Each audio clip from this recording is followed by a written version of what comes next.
Bismillahirrahmanirrahim.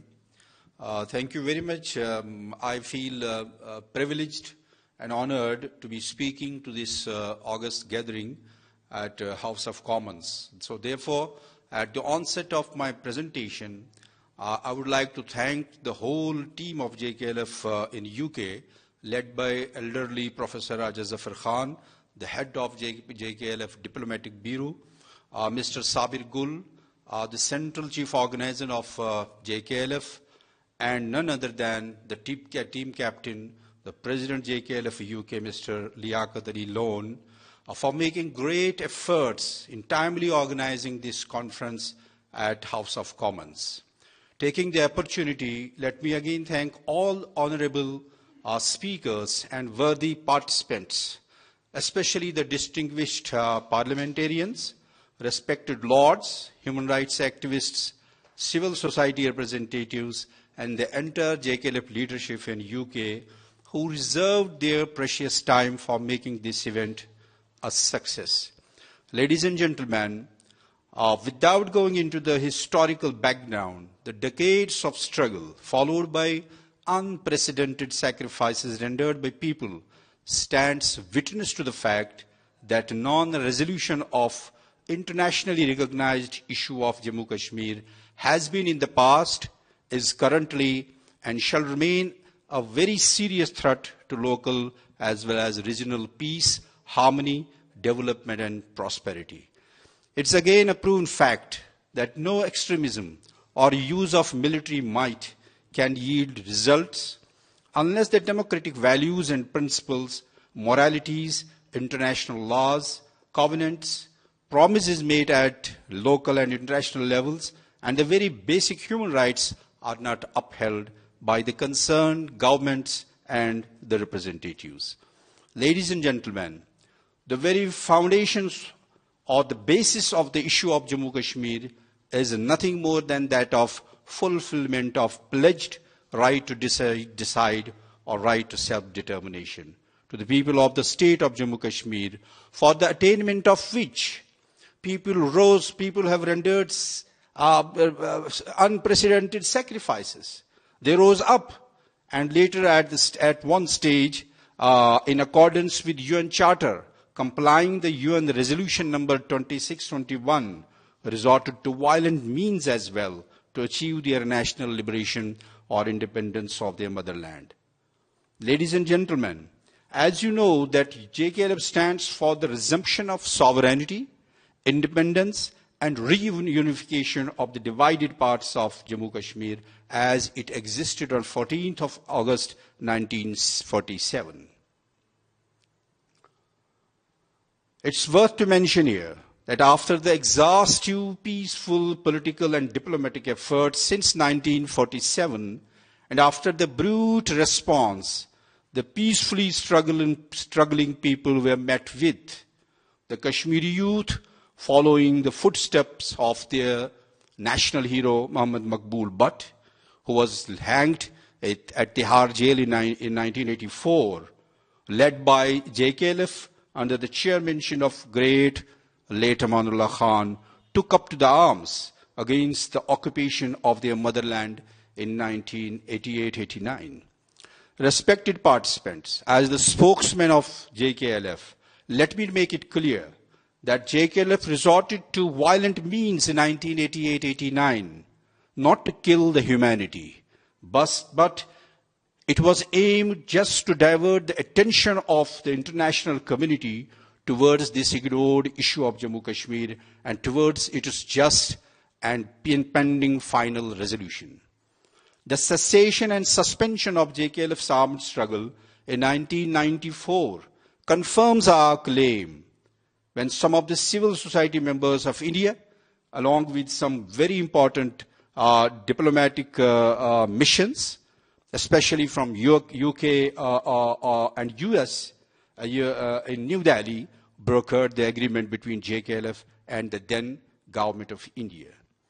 Announcement of unilateral ceasefire and treading a peaceful and non-violent path by Mr. Yasin Malik, the incarcerated chairman of JKLF, at that time was very bold decision to stand with. It's worth to mention here that after the announcement of unilateral ceasefire by JKLF, hundreds of its party cadres were killed by Indian forces, and it's on record that Mr. Yasin Malik himself survived 6 life attempts from both Indian forces as well as from those radical militant outfits who did not like his decision of transition. Again, making our stand clear that JKLF believes in just, permanent, peaceful and democratically reached upon resolution of the issue through dialogue.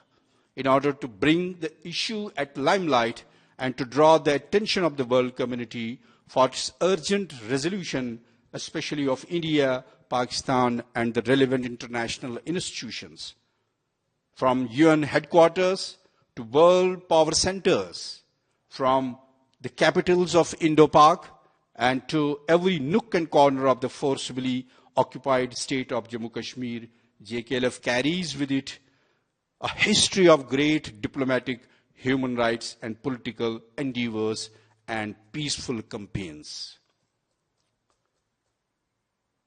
I don't want to mention every endeavor or the campaign JKLF undertook because there's a time constraint. But I must say that during all this peaceful struggle, it's on record that people were met with brute force. Besides Amnesty International, the human rights reports of United Nations Human Rights Commission Office of 2018 and 19 stands witness to the occurring of gross human rights violations in the state. These violations in Indian-occupied Jammu Kashmir are systematic and sponsored, while as in Azad Jammu Kashmir controlled by Pakistan, these are just structural in nature. In pursuance of peaceful political resolution of the issue, besides all the major and important political shades of India and Pakistan, including their civil society representatives, the JKLF, led by its chairman, Mr. Yasin Malik, held official parleys at highest level with prime ministers of both the countries, represented freedom movement of Jammu Kashmir at many national and international conferences, and has held meetings with the officials as well as with the civil society representatives at world-renowned policy-making institutions and universities during his visit, especially during his visit abroad, especially in USA and UK. Preempting the two-point constitution, no to violence and yes to dialogue, laid down by the international community after 9/11, JKLF by all means contributed its best in the peaceful resolution of Jammu Kashmir issue.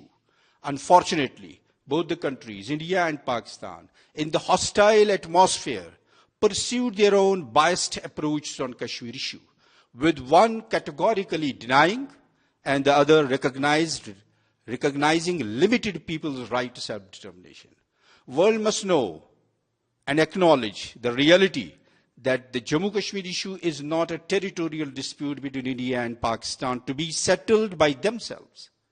Rather, it's a question of non-fulfillment of pledged, unfettered right of self-determination of a nation to decide about their own fate. Therefore, being the principal party to the dispute, Kashmiris' active involvement in any kind of dialogue process is a must and prerequisite to yield results. Absence of any of the three parties to the issue, as experienced, won't yield results.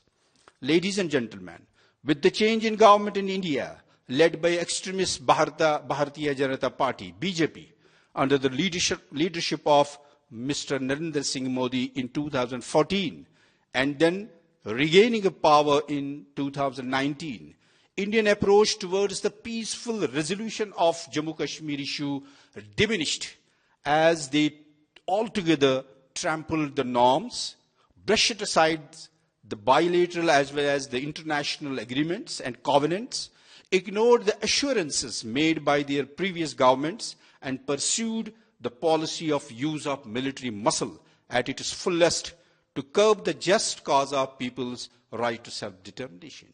They unfairly and undemocratically are busy in silencing the already choked voice of people in the troubled state, especially after abrogation of Article 370 and 335A on 5th of August 2019.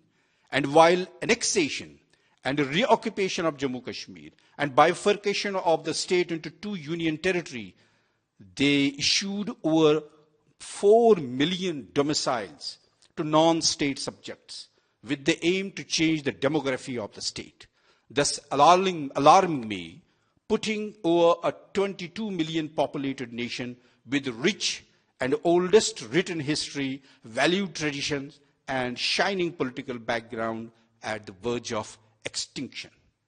Ladies and gentlemen, political victimization of incarcerated chairman JKLF, Mr. Yasin Malik, the most popular, acclaimed, and respected public leader across the ceasefire line of the state, and banning of the most vibrant, progressive, liberal, secular, and democratic political organization like JKLF are the best case studies for the civilized world and human rights institutions.